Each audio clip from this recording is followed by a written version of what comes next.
For Father's Day, I thought I'd tell you a little bit about my dad. My dad passed away about a year and a half ago, and he was 88 years old. He was probably one of the most funny human beings I have ever known on the planet. And it didn't take much for him to get everyone to laugh. If there was an earthquake, somehow he would get everybody to laugh in the middle of an earthquake.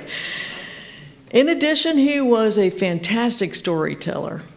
He would have everyone on the edge of their seats as he would weave his stories. He was the life of the party. He made millions, he lost millions. He made millions and he lost millions. He traveled the world, he had big energy, he lived a very large life. He did everything with great abandon. My parents were married for 25 years, and then he went on to marry 3 other ladies. That's a whole nother sermon.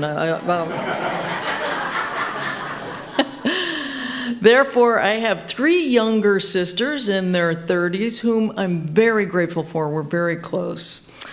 Some years back, my dad had a stroke and he could no longer live on his own. So we found this beautiful couple. They were nurses, and they were willing to have my dad live in their home, and they would take care of him. As we were getting prepared for his next phase of life, we had to clean out the house, get rid of most of his belongings so that the house could be sold. And on the day he was to leave his home, my husband, Steve, and I, we packed the caretaker's car with really not too much. My dad's clothes, books, he was an avid reader, and some pictures of family that we could put on the wall. And that was it.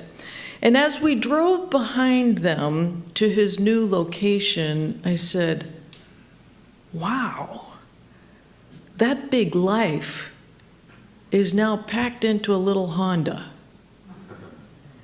And then it dawned on me, the whole point of this journey is about experiences. The whole point about this journey is that you realize that you're not this physical body. You're not a Catholic, you're not a Muslim, you're not a Jew, a Unity Truth student, you're not a bus driver, a teacher, a doctor, a Democrat, a Republican, even a minister. You're not a single mother or single dad. Those are experiences, but they're not who you are. You are an eternal spirit that has rented a body for a period of time.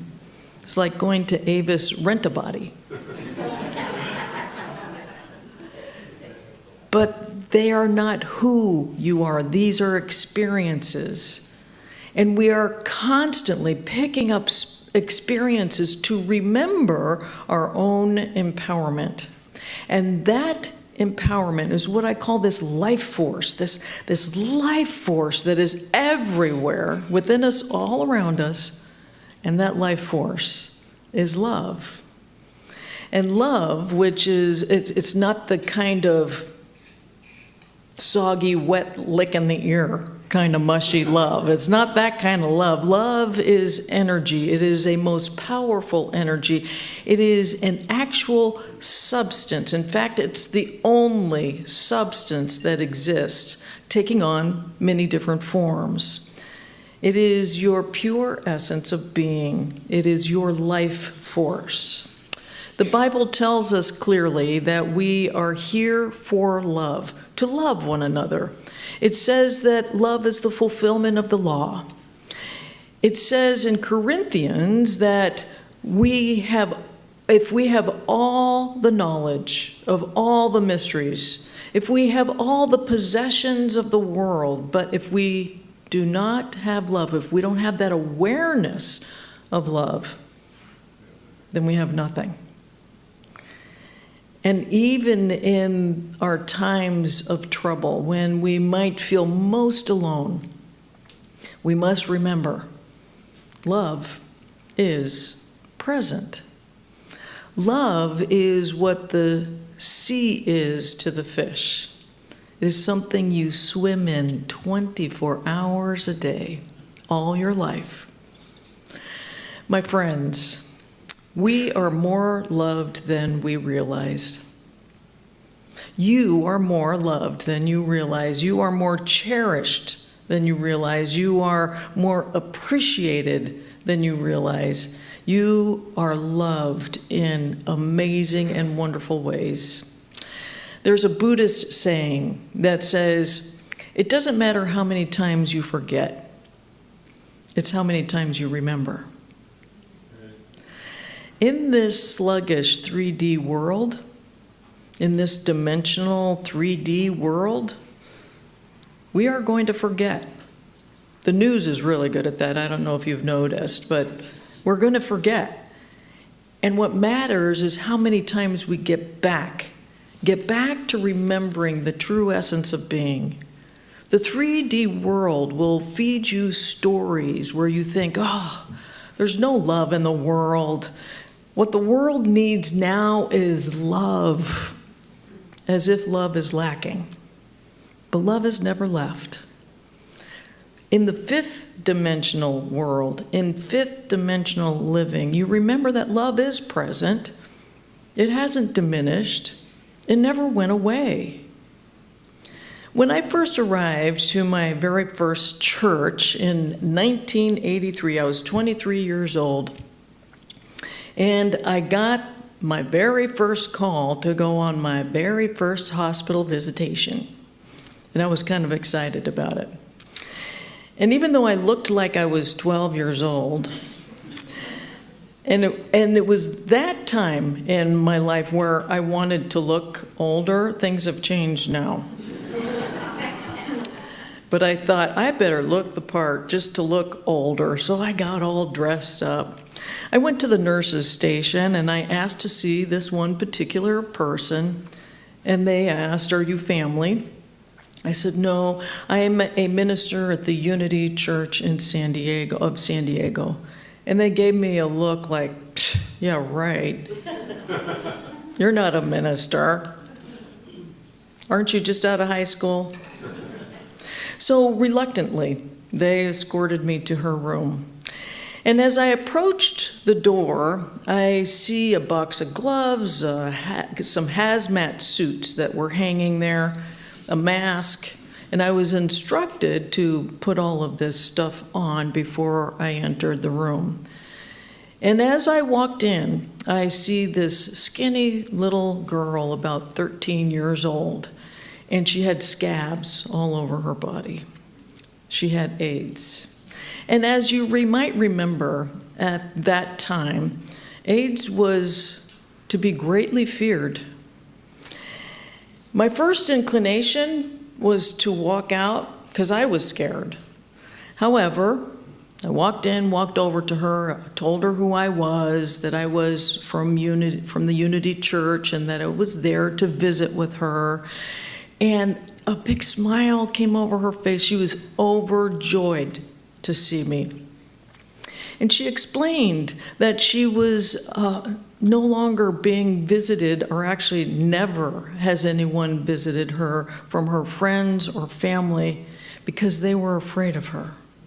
They were afraid to see her. Even the medical staff would just come in, just briefly. They were afraid. Remember, the third dimensional world will make you afraid. It'll make you forget. So people were afraid. She was lonely, and she mentioned that her greatest fear was to die alone. I excused myself for a moment, went out into the hallway. I just began to cry because I was being called to do something I really didn't want to do. And I just prayed. I said, God, I get choked up now. I don't know how to do this. I don't know what to do. You got to help me. And I got really clearly This is a child of God, not someone to be feared. Look through the eyes of God. Look through the eyes of love and love her. So I went back into the room. We talked some more, and serendipitously, I had just finished a book by Elizabeth Kubler-Ross on death and dying, where she talked about people being held, just held, during the dying process. And so with my hazmat suit and all my garb, I crawled into bed with her, put her head on my shoulder, and I reassured her, you are not going to die alone. I'm going to be here with you. So each day, I would go in, I would visit, and on her final day, I crawled into bed just to hold her until she passed away. Excuse me. And it was there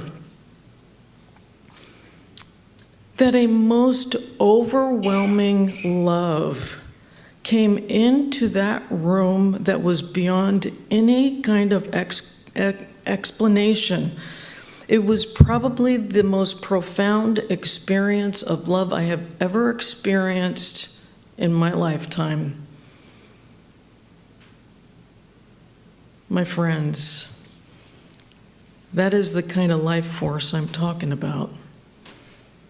That kind of love that has never left and is always profoundly present right here, right now. I know you are fifth dimensional beings living in a fifth dimensional world, and you can feel it. It doesn't matter how many times you forget. It matters how many times you remember that love is all around. There's not a spot where love is not. No one can control you with love. No one can take love away from you. No one can tell you that you're not worthy of love. You are a billionaire with love. No one can ever control who you are, because that is the essence of being, of who you are. You are fully equipped with all the love you need right here, right now. So in closing, tune into that fifth dimension. This is who we are. I know we only attract fifth dimensional beings here. And I want you to repeat after me. Love is what the sea is to the fish. Together. Love is what the sea is to the fish. I swim in love all day long. Together. I swim in love all day long. I am a billionaire in love. Together. I am a billionaire in love. And with that, let us say amen. Amen.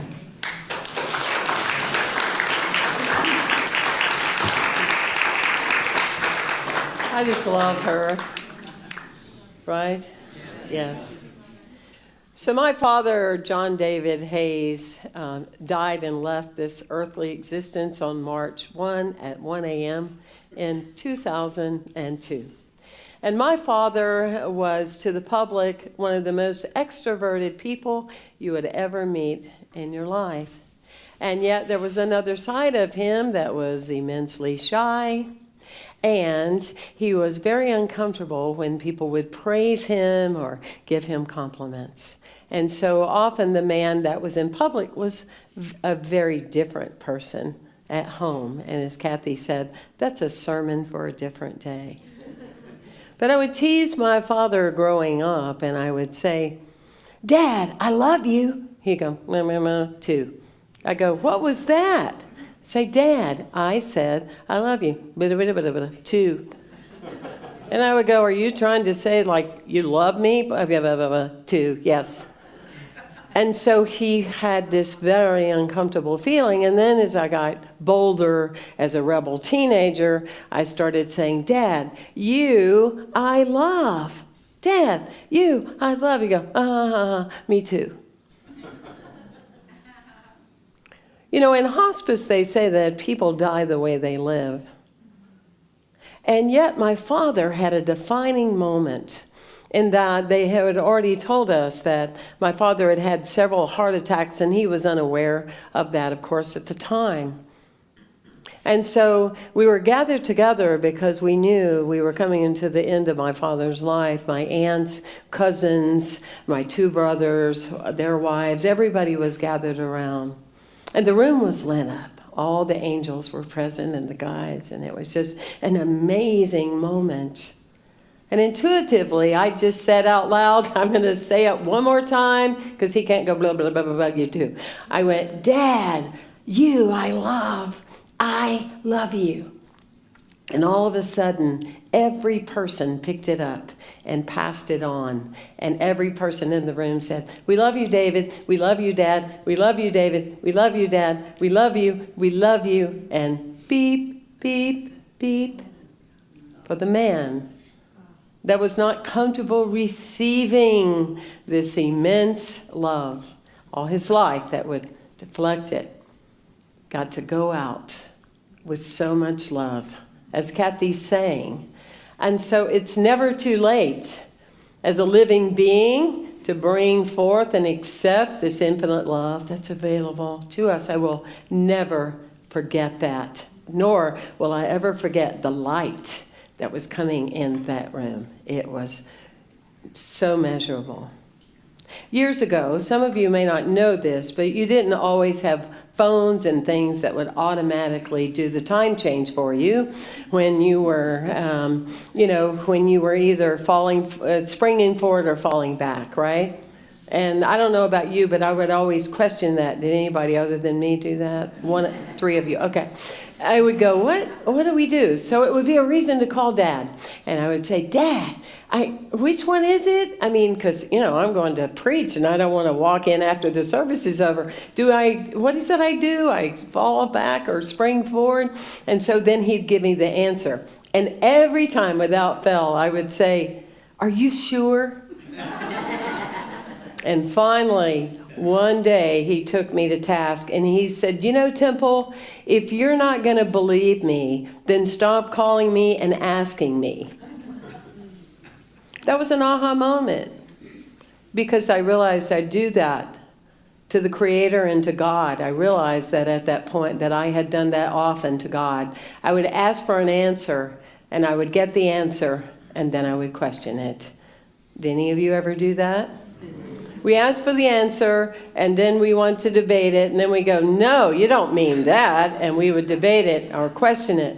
And that was a very defining moment for me. If you ask, then believe the answer that is given, even if it means relocating across the countryside and leaving your little goddaughter and even if that's what it means, you listen to what the universe tells you. It doesn't necessarily mean it's easy, but it also means it's necessary. Yes, absolutely necessary. So there's this immutable law that is always working. It's intelligent, and it is always taking our direction at any given moment.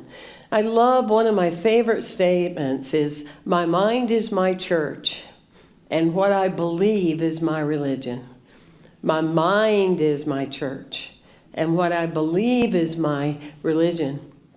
Often people will say, I don't go to church. But they think of a church as an outside building, when the inner dwelling, Christ consciousness, is inside, and you carry your church self everywhere you go.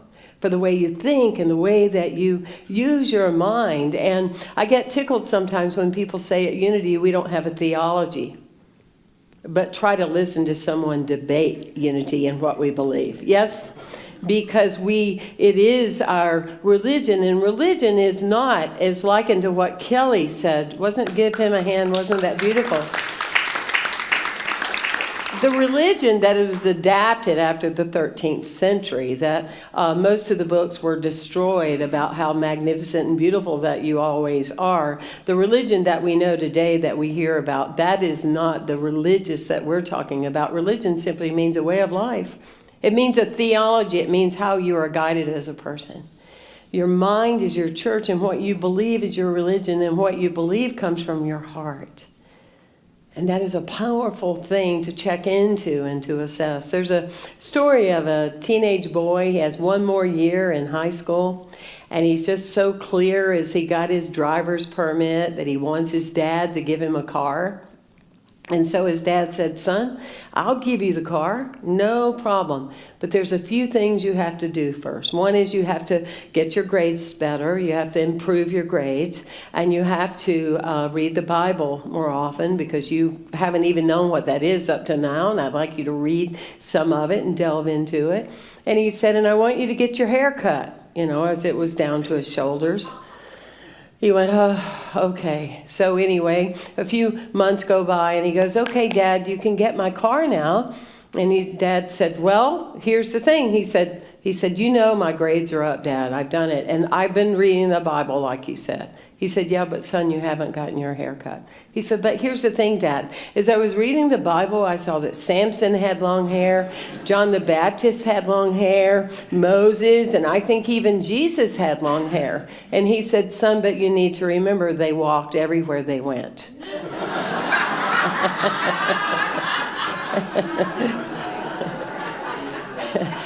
So we have this little flair sometimes when we're working with intelligence to be somewhat argumentative. Papa Charlie of the Unity Movement, Charles Fillmore, would say very clearly, it's so important that we let go, that we continue to let go, that we continue to prune, that we continue to let go of what isn't working so that we can prepare our fifth dimension light and energy for new things to come in. It's imperative to make room, instead of having our calendars full of spaces of things that often we complain or don't really want to do anymore, to make room for that. And then, of course, Ernest Holmes would say, one of the reasons that so many miracles no longer occur in this life is that people are expecting a precedent of one they go by. They believe that principle is bound by precedent, and therefore they're not willing to try something over the top that's never been tried before. And so it's that possibility. But Raymond Charles Barker was a religious science teacher. He was actually Louise Hay's teacher in New York. And she was a practitioner there before she launched into You Can Heal Your Life and all the things that she did also for the AIDS movement. But one of the things he said, it altered me for the rest of my life when he said, "Yesterday ended last night." Say it with me. Yesterday ended last night. Because often we have the tendency to want to bring into awareness, talking about the kind of night we had, what we did the day before, how that went, what we did. And it's declarative. That's the word, declarative. That yesterday ended last night. It's an opportunity to bring it forth. And a woman had come to him in counseling, and she was talking about how her leg had ached the day before. And he said, "Would you be willing to hold this space, that with new cells and new possibilities, something different could happen within you, and it could change the course of your life?" I witnessed that about 5 years ago with our new chosen family, that God had a plan for us, because I had accepted that I would never have children. That's another talk for another day. But a little girl found me at not quite 2 years old, named Miracle. And she found me at our community on the campus, and every week she would come in to see me. And then I had the good pleasure of meeting her mom, Teresa. And so as we were developing this relationship, Teresa had had many injuries with her back and her leg, some problems that had happened to her at work. And for 10 years, she had been prescribed all these strong opiates and different drugs that would really put most sizable animals down. But she had all these drugs in her system, and she took them and she had to overlap them so she'd never miss a time. And she would make sure, because she was in so much pain, 10 pills prescribed to her that she had been taking, and anxiety medicine, because the body couldn't take all those drugs, you see. And so what started to happen is her blood pressure was so high, every time we would look it up, it would say, directly go to the emergency room and admit yourself.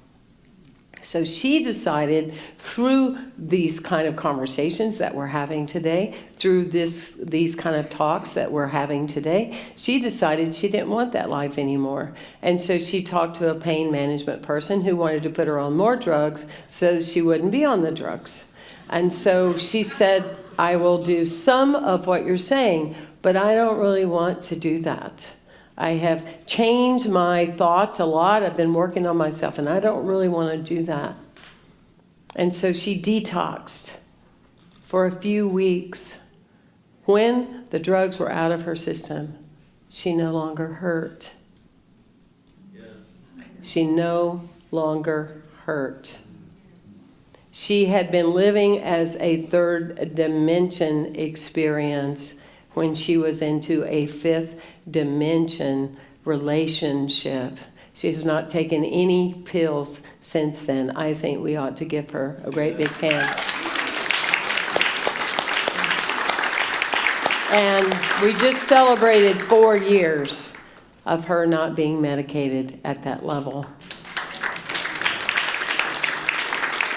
So these are the kind of things. This is the reason that we gather. This is the reason that we spend our time getting together and singing great songs and opening our heart and being in a space to declare for each and every one of us that there is this law, this infinite intelligence that we call God or Yahweh or whatever you call it. It doesn't really matter what you call it. What matters is what you believe about it. Like my dad said, don't call upon it if you don't believe the answer you're going to get. But this is the reason we invest our time, is so that we can identify with the different reality of our mind being our church and what we believe being what we continue to repeat in our world. And that is the value to me of unity and what we offer, and why we invite people to come is to have a new awareness of what is possible. Miracles can happen. And though it may not have been done before, the idea that you have, the healing that you have, the invention that you have, it's yours to do. And it has your name on it. And so I'll close by saying that a teacher asked her, first grade, where is God? Where do you find God? And this little boy said, in the bathroom. And she said, in the bathroom? I've never heard that before. What do you mean? God's in the bathroom? He said, yeah. Every morning, my dad, he goes to the bathroom door and he knocks really, really loud. And he says, good Lord, are you in there? You can watch it online if you didn't get it. Thank you for being with us. You can't say in closing to this group because they're already going shopping. Well, the difference between 3D living and 5D living. In 3D living, there's lack and limitation. In 5D living, it's unlimited. In 3D living, there's just not enough. There's only so much to go around. In 5D living, it's like, oh man, the world is my oyster. And so the reason we come here is to support this 5D experience where we get to come and remember who we are. And there's great value in that.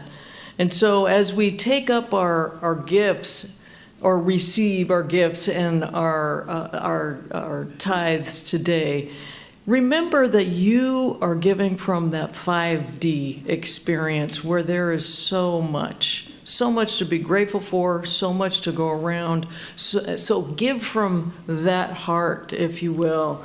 Today we're going to have we're going to say our affirmations, and I'm going to ask you, if you will, I'm going to say them once, and then I'm going to ask you to repeat them again with me. And as you repeat them, be very aware of what these words are. And here is our first one. Unity of Santa Barbara is a spiritual community which touches hearts, awakens souls, and builds dreams. Together, Unity of Santa Barbara is a spiritual which touches hearts, awakens souls, and builds dreams. And as we know this truth together, just know that that as you give, just insert that love, that prosperity, that 5D consciousness into your gifts. And there's many ways to give. We have on our website, you can go to our website, there's a donate button right there, and it'll guide you as to how to give. We also have Facebook, you can look for the donate button. And there's also at our welcome table, if you are one of those who likes to use the square with your credit card, you can always go to our welcome table. We'll have someone there to welcome you with their square. And for those of you that just want to give by cash and check today, we also are going to have we're going to be asking our ushers to come forward, and they will take up your offering. With that, let us say our blessing. Divine love through me blesses and multiplies all that I am, all that I have, and all that I share. And I send it forth with blessings in my love.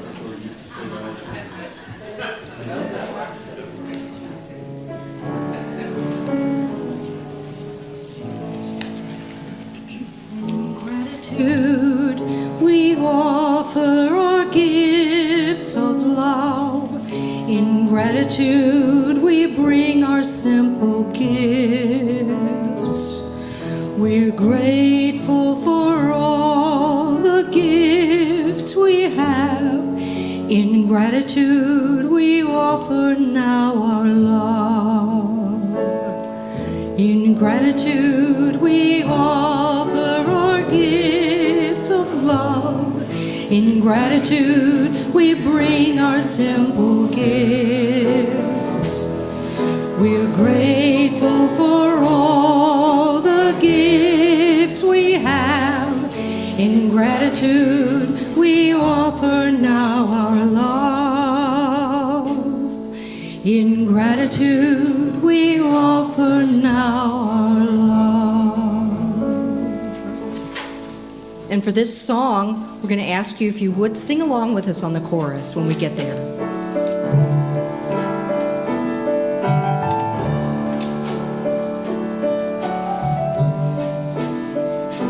I'd gladly walk across the desert with no shoes upon my feet to share with you the last bite of bread I had to eat. I would swim out to save you in your sea of broken dreams.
Most of you know me as the audiovisual person in the back, but I wear many hats.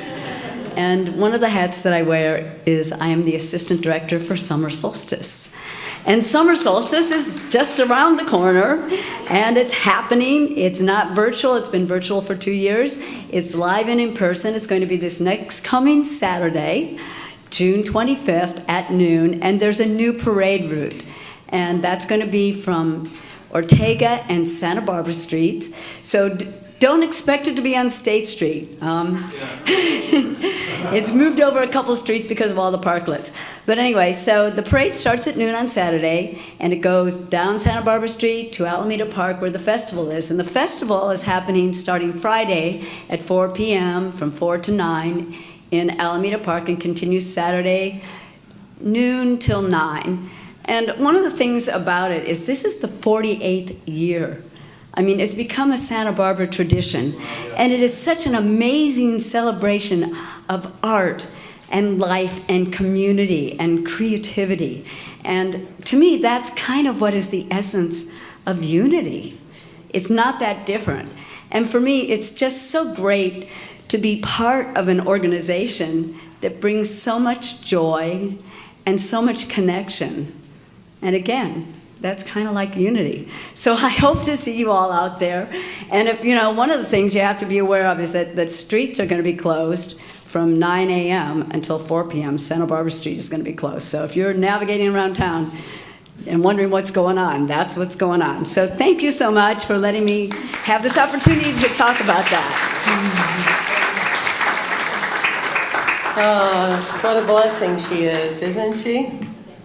Again, we are thrilled that we have our bookstore open. Lots of new things are showing up. We had a Sacred Angel donate $1,000 to get us started. We'll be happy to accept more Sacred Angels for our bookstore. That was subtle, I know. Somebody said that to me last week that quite subtle. Okay. At the fountain, right after we do our peace song and our prayer, the chaplain will be there for a prayer. Remember, everything that you share is held in confidence. If you would like to honor a person, a pet, or an experience, or an event, you can donate flowers. Yes, right, Miracle? And you can contact Peggy, and everybody pretty much knows Peggy, and so she wears many hats as well. Our offices are now open Tuesday through Thursday. You know, we are coming into a new time to get back to the living, yes? And we also have on Sunday at 9:15 a meditation in our new Shirley Campbell Chapel, named after someone here. I'm just saying, yes. On this coming Sunday at 7 p.m., we are presenting a screening of Candles in the Window. And after 30 years of silence, a young woman is coming forward to tell her story by a wonderful Danish filmmaker. Would you please stand, sir, and let us honor you? Yes. And Bent will be available after the service to talk about the film. We really urge you to come. She will be here as part of the sacred storytelling, and we just love to really support them and the work. And Bent has put so much energy into that film, and we're very grateful. Yes, and very grateful that, and she was saying 2 weeks ago, or was it last week, that she knew it had to be in a spiritual community, and she knew that it had to be here at Unity of Santa Barbara. So let's come out and show her why. Yes? All right, very good. Okay, we have our incredible summer concert by our Unity singers on July the 1st, and so that's on Friday night. We really have like an entire Unity Freedom weekend planned for you. Of course, no one wants to miss the concert. They're amazing. That's right here in the sanctuary. It's at 7, yes? Yep, come early for good parking. And then on Saturday from 10 to 2, I'm going to teach a mastermind. Mastermind is another word for God. Mastermind was founded originally by Napoleon Hill, Think and Grow Rich, in the 1800s. And Reverend Jack Boland took it in the Unity Movement and created 7 steps. So I'm going to teach that on Saturday. Would love to have you. We would like you to let us know how many are coming. And then July the 3rd, we have an usher luncheon and we have usher training. And that's a completion for a whole lot going on. Some people are already leaning forward like, what do you think we should do now? I don't know. Sing the peace song? You want to sing the peace song? I don't know. Well, what do you think? Let's all stand and sing the peace song.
Unity prayer.